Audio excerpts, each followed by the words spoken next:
Today, we're going to be appraising two of the most recognizable homes in Call of Duty history, the houses of Nuketown 2025. Now, the first house we are going to be appraising in this video is the White House of Nuketown 2025.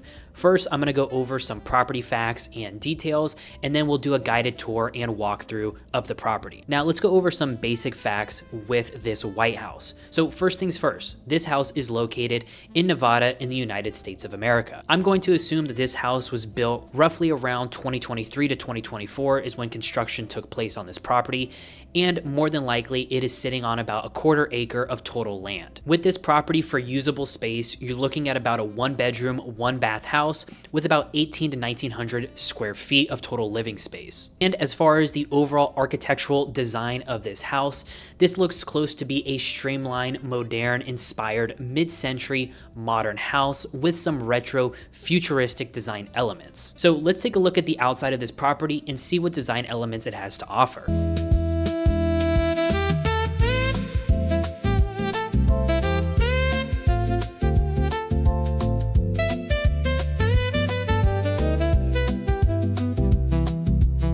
First thing you're going to notice here is a lot of rounded corners when it comes to the exterior styling of this house. Another thing that's going to draw your eye here is the long horizontal lines that are implemented into the exterior of the house. One design element I really like is the curved glass walls that we see across the whole exterior. We also see a lot of flat cantilevered roof sections. This house also comes with a very nice wraparound balcony appearance. And overall, this house just offers a very luxury kind of aerodynamic look to it. So let's go ahead, let's get into the guided walkthrough of this property. All right, so walking down the sidewalk to this house here, first thing we're gonna look at is curb appeal. Now, in my opinion, this house is very luxurious looking. It checks all the boxes, right? It looks nice. It's got that modern appeal, kind of that futuristic design, a lot of horizontal lines cutting through, nice curvature kind of matching in with, you know, the roof line here, how it all curves up and wraps around. Looks very nice. Curb appeal, super nice. I give this probably a close, 8 out of 10 for overall curb appeal. So walking into the front door here, we are instantly greeted by the formal living space slash living room. Once again, interior design, we can, talk about that at a different point, but let's just look at what the house comes with. So instantly we're greeted by this nice kind of retro slash futuristic fireplace, which looks really nice. However, we are pretty much in the desert right now, so I don't know how often you're actually going to use this fireplace. Maybe late at night if it gets cold. We also have some nice kind of stone texturing behind it that kind of bleeds into the flooring. I don't really know if I like that as much, but overall, it kind of draws your eye in. It gives you a nice little space to talk with your buddies, talk about, I don't know, whatever people talk about nowadays. The only thing with this formal living space is, as you can tell here, doesn't leave a lot of room for a big TV. So this is more of like a greeting hangout space rather than a watch TV and doom scroll space. Now, this living room does lead instantly into the kitchen, and overall, I think the kitchen has a pretty decent size and layout. I do really like the booths here. I don't know about you guys, but every single time I go into a restaurant, I'm always gonna ask for booth seating. And what I do like about this kitchen too is the workflow behind it. So like if you think about it, right, you come over here, you cook, you do your thing, you take your food, you walk over here, you eat at the booth with your family or your buddies, and then the minute you're done eating, you just go throw everything in the dishwasher. So I do like the kind of triangular workflow that this kitchen follows. It makes it super easy to live in, super easy to kind of use, and overall pretty decent kitchen. Now, before we get into the garage here, we're actually going to work our way upstairs. So huge stairs. These probably don't need to be this wide. It could have given a little bit more space to the living room. But going upstairs here, we're instantly into the kind of flex area, office area. This whole loft space, whatever you want to call it, is absolutely massive. This could easily be, I don't know, a huge office, or it could be a gaming area. You could even add another wall and put another bedroom here. Whatever it might be, this has a lot of possibilities for what you could turn this into. overall really nice space. And that's going to lead into the primary suite here, which this has been kind of transformed into a kid's room. You kind of have, you know, a phone here for emergencies. Overall, decently sized room. Now, the only knock I'm going to give it here is there is no closet space. So people in the future, hopefully they just wear the same clothes every single day because there's no closet space here. But after heading out of the room here, before we go back to the garage, let's go to the balcony here. Really nice sized balcony. The only issue is this space here. So you can assume that this space maybe at one point could be another primary suite. However, there is no access to the balcony or the space here. So you're kind of just paying for extra nothing. They really need to figure this out. That's going to be a big ding on the appraisal value until you actually convert this into a usable space. But once again, in the backyard here, pretty decently sized backyard. A lot of activities can take place here. We'll walk ourselves downstairs and let's take a look at this backyard. So huge backyard space. A lot of it has been turned into concrete. Don't know if I'm a big fan of that. But we have a nice covered patio here. You know, you could throw a grill here, do whatever you need to do. We got a shed here with our, industrial robot that's gonna help us mow the lawn. He's gonna help us clean up. That's gonna add a lot of nice value to the house, so you don't have to purchase one of those yourself. It just comes with the property.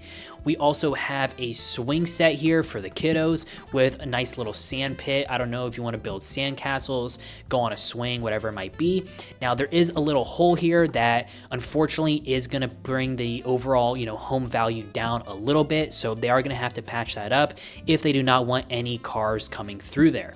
Now, overall here, once again, really nice sized backyard. You could stand all the way over here and throw a football completely across the backyard. And look, I mean, it almost didn't even make it across the backyard there. And then let's work our way over to this back little fenced area. So one plus with this house is that it's a no-grow lawn. It just does everything for you. And back here, we have some nice little shuffleboard setups here, which does look really nice. The only thing I don't really like too much is that this does take up the whole entire space back here.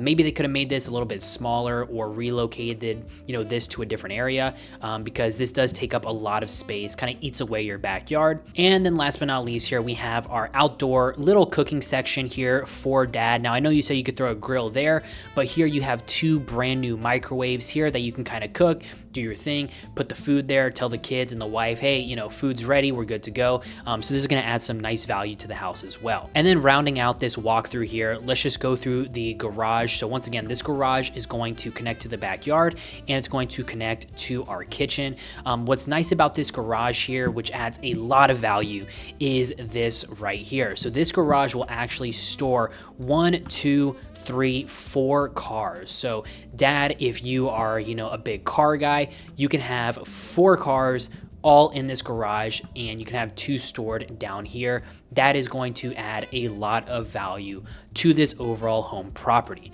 So now that this tour is over for the White House, let's go ahead, let's jump into what I think this house would be appraised for in 2026. So overall, this White House located in Nevada has a lot to offer. Let's go over some of the main highlights that I believe really attribute to the appraisal value on this home. So first things first is absolutely going to be the garage setup. The fact that you can store up to 4 cars in this garage with the hydraulic lift system is extremely convenient for anyone who has more than 1 car. Another nice amenity of this home is that your house is going to come with its own personal cleanup robot that you don't have to pay for. This house has a lot of recreational play areas between the sand pit and the swing set. We also have the shuffleboard area in the back here, and obviously do not forget the outdoor kitchen. Overall, the White House has a lot going for it, but let's go into some of the cons of this house as well. Con number 1 is that the formal living space is pretty much completely eaten up by this fire pit, so unless you build around the fire pit, there's really not much else you're going to be able to do with this space. Con number 2 is that this house really only has 1 bedroom with no bathroom in sight. And the biggest con here is that this final balcony area is not actually connected to the house. This can make a great master suite. However, this would would need to be actually extended into the house, and right now it's just completely unusable space, and I'm sure that is very expensive to do. And the final and biggest con here of this house is going to be the insurance premiums. This house is in a constant nuclear zone, so pretty much at the end of every single day or match, you run the risk of getting your house absolutely nuked into oblivion and having to rebuild and start everything over. What would I appraise it at? Based off the amenities I told you, the cons I told you, the curb appeal, the location, the nuclear war zone, all of that combined, if you were to buy this house in 2026, I would personally appraise this home right at around $1 to $1.2 million. Now, once again, this house can absolutely get blown to the studs at any single minute, so I would 100% recommend staying away from this property.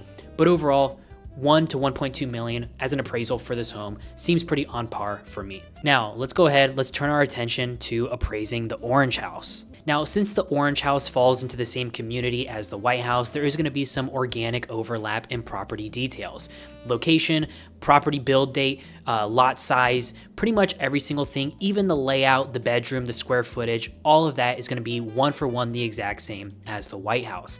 The thing that separates these two houses apart is going to be the architecture and design of the orange house versus the white house, and also the different amenities that each house comes with, which will change the value as well. Now, if we're looking at the orange house design here, there is a few things that really makes the orange house stand apart compared to the white house. First thing you're going to notice here with the orange house is this dramatic asymmetrical roof line that is in an upward sweep, which looks really nice in my opinion. Another thing that really separates the orange house is going to be the angular geometry of the design. We also see a lot of that exposed structural framing of the actual house itself. And I do believe that the orange house just also has just a more striking, timeless design that's going to look good for years to come. Now, as far as the actual architecture of this house goes, in my opinion, the main design you see is a googie architecture mixed with that mid-century modern residential design.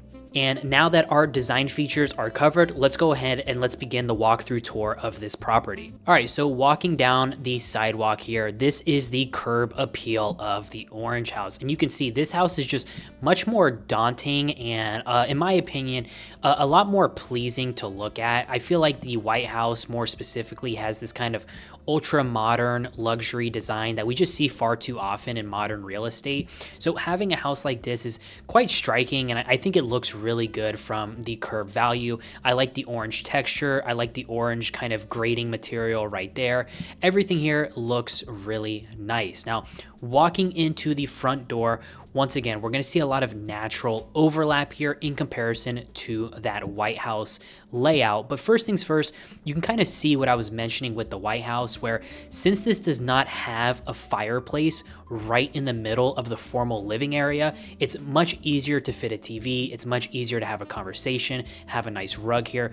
Overall, this layout works a lot better without that big fireplace sitting in the middle. And just like the White House, this formal living space is going to lead right into your dining / kitchen area. Now, you still get this same kind of triangular design workflow where you would cook here, you would serve dinner here, and then you'd make your way over to the dishes. Now, obviously, in the White House, I do really like the booth setup, which this is missing. I also believe that the White House does a better job at integrating this kind of, angular 45 degree-ish, or I guess that's bigger than 45 degrees. That would be about, 150 degree angle. I like how the White House has some type of cabinetry right here that flows along with that. Without that, this is kind of just a weird, awkward space for a telephone. Now, this does not actually connect to the garage. It connects to the backyard. So making our way up here, we have pretty much the same very wide staircase that brings us upstairs. And once again, this should look extremely similar because it is. You have your flex space here that you could use for an office, a gaming setup, whatever it might be. You can go crazy with this space here. And unlike the White House, this has no extra attached space. So you are really getting what you pay for with this house. And then this is going to lead us into the primary suite here, where unlike that one where it was more set up for children, this is kind of like your young professional adult kind of, first house setup here where you have a bed, no nightstands, no alarm clocks, something off to the corner here. You have some storage space here, and that is about it for your primary space. But once again, pretty nice view of Nuketown and the community, especially for when that big bomb comes down. Now let's go ahead, let's make our way into the backyard here, where once again, we're greeted with a pretty nice size balcony, which glass seems to be the clear choice. And we're gonna make our way down the stairs into the actual backyard. Now, one thing you'll notice compared to the White House is this house is a lot less fun in the backyard, but a little bit more set up once again for those adults and young professionals. First things first here, you're gonna have a water purification system, which being in the desert and being in the future at the time of building this is a really great thing to have that comes with the house. I'm sure that's a pretty expensive add-on. So you're gonna have this kind of, garden area back here where you're gonna have this like cabbage slash lettuce setup here. So got the hydroponics here, so all your veggies year round are going to be able to grow, and you're basically going to be able to feed yourself and live off kind of the land year round, which is nice. That will save you a lot of money, because I know that groceries are very expensive nowadays, so being able to grow your own food definitely helps a lot. Coming out of that area and working over here, we're greeted with this really nice self-watering greenhouse here. I'm not actually entirely sure what they're planting back here. It actually does kind of all look like the same plant, but if it were me and I were to purchase this house, I would put a whole bunch of veggies and food back here, so once again I could live off the labor of the land. And last but not least here, we have a fallout shelter, which is really handy because once that big bomb drops and the house gets absolutely blown away, you will actually be able to hide in here and not need crazy life insurance. Once again, still the same little gap here. We gotta, have the home builders patch that one up so we don't have any explosives driving through there. But overall, once again, this backyard is a lot less family friendly, more so adult oriented. If you're a gardener, this is kind of the backyard for you. If you have some type of anxiety about getting blown up by a nuke, this backyard is also for you. But as always, let's go ahead, let's walk into the garage here. So garage is a little bit of a different layout. We don't have the hydraulic lifts here, but one thing we do have built into the garage is a no hassle car wash. And as a car guy myself, this is probably one of the coolest things you could add into a garage. I would also maybe argue that this is better than the hydraulic lift in the White House. Not really sure how I feel about that yet, but the fact that you have a car wash built into your garage and you can wash it 24/7 adds a lot of property value to this house, because you have to keep this thing sparkly clean. Make sure it always looks good for the neighbors walking by who, see you with the really nice cars out here. So that is a super cool addition to this house. And don't forget, you have a Nukometer right here so you can see what's going on. But overall, that concludes the tour of the Orange House. Once again, design is really nice. Layout is pretty similar to the White House. So let's go ahead, let's conclude this with an overall breakdown of the pros and cons of the Orange House. So look, these houses really do have a lot to offer. Whether it's the White House or the Orange House, there is a lot of great things that each house provides. Let's go ahead, let's look at the great amenities that contribute to the overall appraisal when it comes to this Orange House. First thing here is going to be this no hassle car wash. The fact that you can wash your car at any time is a huge pro when purchasing this home. Another great amenity with this house is the built-in water purification system that powers the whole house. That'll make your drinking water clean no matter what is going on in the environment. We also have a really great garden section across this whole house between the hydroponics here and also this greenhouse that makes up a big chunk of the backyard. And last but not least, but probably the most important, is your own atomic fallout shelter and your security shelter. Now let's see some of the things that overall decrease the value of this home. Now the cons of this house are going to be the exact same as the White House. We're going to see pretty low interior space. We're only going to see one bedroom, no bathrooms actually seen on this property, and you also don't have any extra balcony space. And just like the White House, you are very close to Area 51, where at pretty much any moment being in Nuketown, your house can get absolutely deleted. But as always, our job here is to appraise the home value. Now, if we're looking at the amenities in comparison to the White House, I do think the White House has more to offer. It is more family friendly. You also have more expandable space if you want to break into that balcony area. The orange house is very much you buy and you see what exactly you get. There's nothing else to add. It's very cut and dry. So if I had to give this home a real value, what I believe they could get in the market is around $850,000 upwards to $1 million if they were trying to sell this home in 2026. After touring both Nuketown homes, factoring in the condition, the location, the very obvious nuclear hazard, here is my final verdict. The orange house has the stronger architecture and definitely a lot more character when it comes to the design. And looking at the white house here, this is just gonna be a cleaner layout, and it's also probably gonna be a better home for everyday living. Now, once you factor in that both of these houses are in an active nuclear zone, you would think I'm crazy for appraising them how I did. However, you would know that one, when it comes to the actual amenities that these houses have to offer, it's significantly raises the price. And even though these houses do not have a lot of living space, the overall architecture and design does raise the home price significantly. Now for me, if I had to pick a clear winner of a house, while I do love the architecture of the orange house and I think it is visually more appealing, I would say that the white house overall takes the cake for me when it comes to actual amenities and everyday living, even though you are going to miss out on that fallout shelter that is located at the orange house. But hopefully you guys can become friends so you can use theirs whenever is needed. Now, this is my first YouTube video, so I hope you guys do enjoy it. If you guys enjoy this content, I appreciate a thumbs up and a subscription, and let me know in the comments down below what Call of Duty or video game house and property I should appraise next. This has been the Virtual Appraiser, and I'll see you guys at the next property. See ya.